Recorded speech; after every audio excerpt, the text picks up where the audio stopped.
Okay, now in today's video we're going to go over the defending video. Now I know everyone always talks about defending, how it's so difficult, but honestly it's so simple. I'm actually going to put a left back who's not even a defender, who should have a negative stat boost that costs 700 coins. I'm going to place him in the back line. I'm also going to place another centre back that's got 700 coins. I'm going to show you how easy it is if you have the right tools in place. Because everyone looks at my squad build like, well Neil, why did you have 30k centre backs? Because people don't understand these 30k centre backs. They're probably better than most of the other centre backs that cost 200, 300k. It's all about the right measurements and understand the right statistics and the right combinations. And this is why my squad builders are built specifically to work well. And that's why I can balance that team out. Now I'll give you an example. Okay, I'm just going to here, and I'm playing this against an average player, so just give you a bit of an insight. When I'm defending, I'm only going to press two buttons here, guys. So you can see I got a centre back, and then I got a left back that's technically not even a centre back. Vasquez is basically playing as right mid.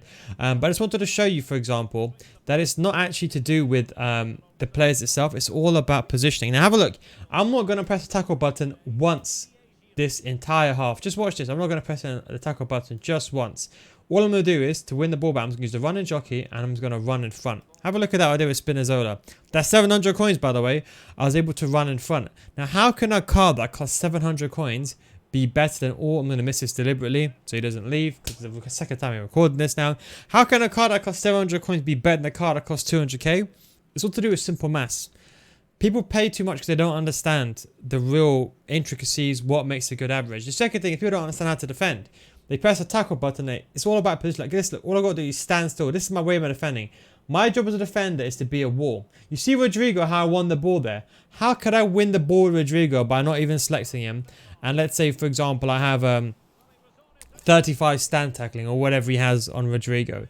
It's because the positioning is correct. That's why it doesn't matter what players you have.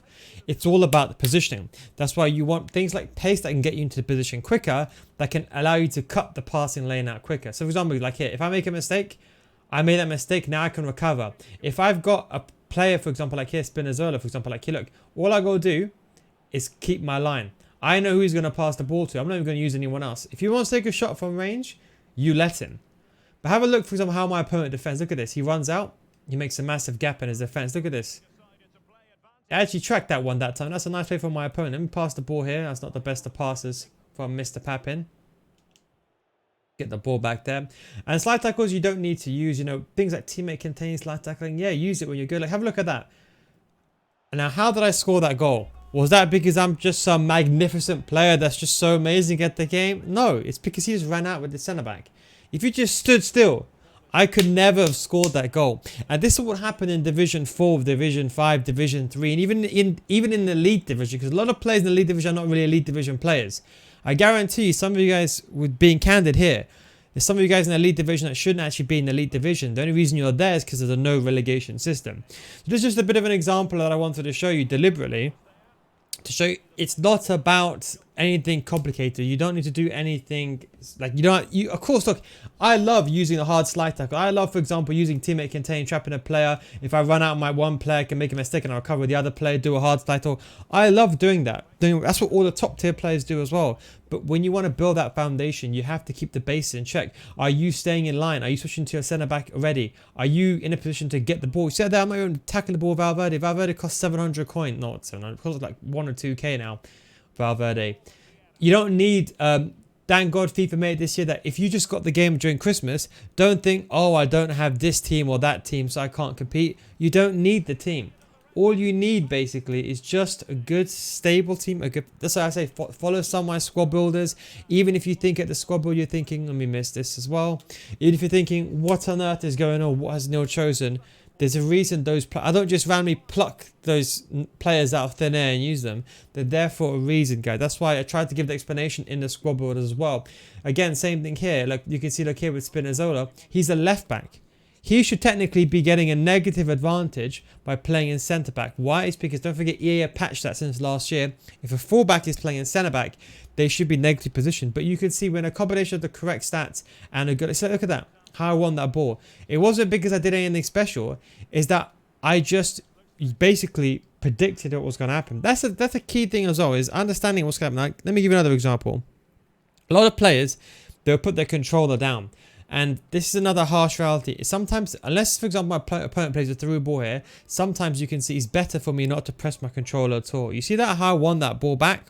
Now this is what happens a lot. When people get frustrated, they end up pulling centre backs out of position. That is why sometimes, if for example like here, like have a look at how my opponent's playing for example, right?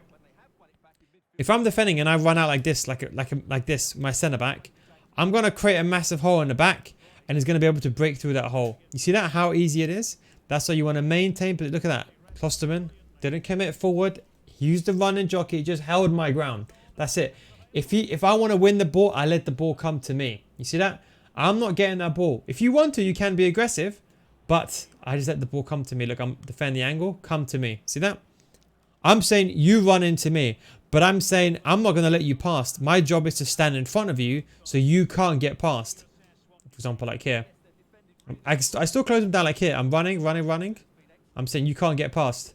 Same thing here with Valverde. I'm using it here. You can't get past. See that? If you want to take that shot, take that shot. There's no danger there. He was on the off angle. My goalkeeper had that covered. There was no danger there. He wouldn't have a clear shot on goal. And that's what I'm trying to say. Don't worry. If someone has a shot, don't worry. Don't think that every shot that's going to go in. Look at that defending, for example, there. So he ran towards me. All he's got to do is stand. Have a look at Chiellini as well, whoever this is over there. Watch this. Ah. He actually changed play there. Didn't expect that. I didn't expect that. But if you just stood like, have a look, for example, like here now. Should you run back if you're in danger? Yes. If you're not sure, just run back. Okay, let's say just run back like this. But obviously there's a limit. You can't keep running back, for example, over here, because obviously you just got to give him free space and you're going to allow him to take a shot towards goal. So you have to make a boundary. So yes, run back. But if he's got that clear space in front of him, you have to go forward. I think people, they take it out of context when I say, yeah, run back. And they literally run back every single time. Well, of course, if he's free, on, for example, like here, you have, as a player, he has to run back. But for example, like at this situation over here, just at this point, he has to challenge me because if he keeps running back, I can just run into this space. See that?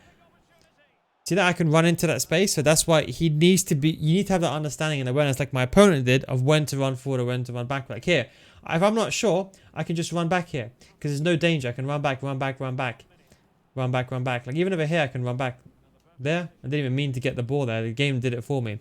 But you see how simple defending is. This is why, look, it's not even coming down to skill level anymore. Yes, it's about interceptions and understanding and perception of the game and understanding of the game, of course. But you can see people overcomplicate defending. They think you need to do this, you need to do that. It's just simple. 2 buttons I use. The run and jockey, that's it. I don't even use a jockey button by itself. For me, it's the most useless button. By itself is most useless. Use this button. Use this button to control the speed of your run and jockey. Simple. That's all you have to do.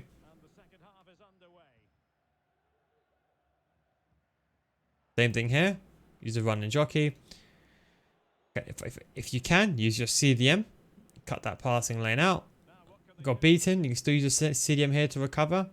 That way I keep my back 4 in shape. Then here, look, switch before the danger happens. Look, take that shot. If he scores a green time shot, you just hold up your hands and you say, fine, good shot. Don't forget, you can't defend everything.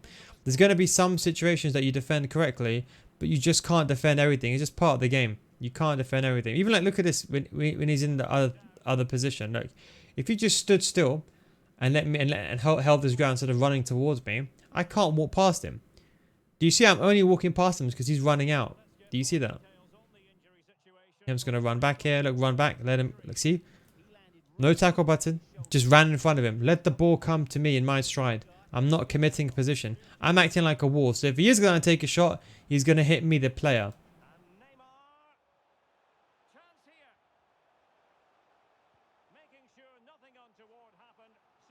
Going to pass the ball outside the box here.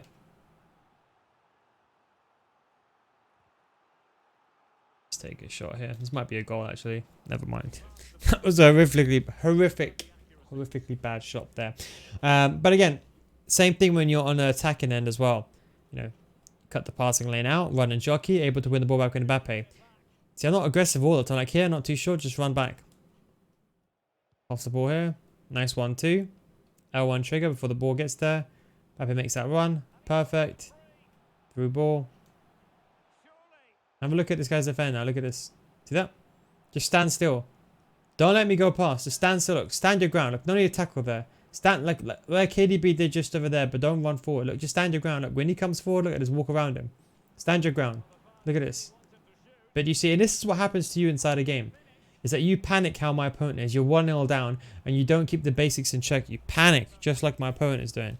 You see, I don't have to even do anything. This is why I say left dribbling is so overpowered. You can use this all the way. Even the pros use this, but even without, you don't even need skill moves in my opinion to play FIFA. Because look, a lot of these players, they're doing this for me. Look at this. Think about it. If he just stood still, I can't get past him. But him by coming out towards me, look, I can create that angle.